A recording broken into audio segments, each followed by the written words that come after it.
يوم 25 اكتوبر اللي فات مسك ريشي سوناك اللي من اصول هنديه منصب رئيس وزراء المملكه المتحده، وده لفت نظر العالم بان الهنود احتلوا العالم. بس قبل ما نبدا ما تنساش تعمل لايك وسبسكرايب وشير عشان الفيديو ده يوصل لاكبر عدد ممكن، ويلا بينا.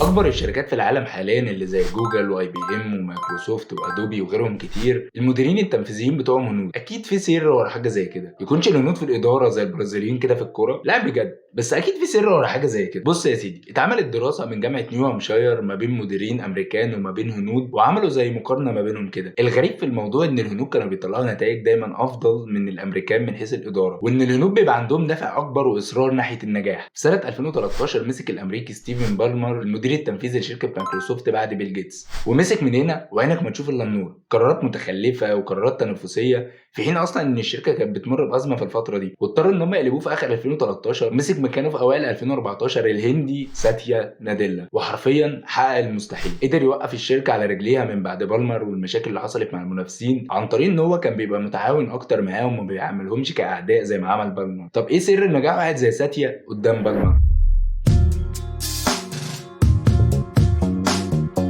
الهند تعتبر من افقر الدول في العالم، وربع شعبها يعتبر تحت خط الفقر، ومع ذلك بتلاقيهم محققين نجاحات كبيره جدا خصوصا في المجالات الابداعيه. لو دخلت مجال زي الفريلانسنج هتلاقي حرفيا الهنود مهيمنين عليه، من جرافيك ديزايننج، من فيديو ايديتنج، من ويب ديزايننج، من مجالات كتير جدا ابداعيه الهنود مهيمنين عليها. ظروفهم وظروف دولتهم بتخليهم عندهم قابليه كبيره جدا ان هم يشتغلوا عدد ساعات كتير جدا مقابل فلوس قليله، والتنافسيه اللي هم فيها من طفولتهم في حاجات زي التعليم والشغل بتخلق عندهم دافع للتطور والشغل. سعرهم القليل والنتيجه الكويسه اللي انت بتاخدها من وراهم بتخليهم مهيمنين بشكل كبير جدا على مجالات الفريلانسنج كلها. معظم مجالات الشغل في الهند بتطلب اصلا انك تكون بتتكلم انجليزي، ده بيخلق عندهم فرصه ان هم لو خرجوا بره دولتهم واشتغلوا في دول كبيره زي اوروبا وزي امريكا مش هلاقي اي مشكله في التواصل. طبعا كل حد من الرؤساء دول وراه قصه مثال على التنافس والسعي ورا النجاح، وما خلوش الظروف اللي كانوا فيها تكسرهم، بل خلوها دافع ليهم ان هم يشتغلوا على نفسهم اكتر،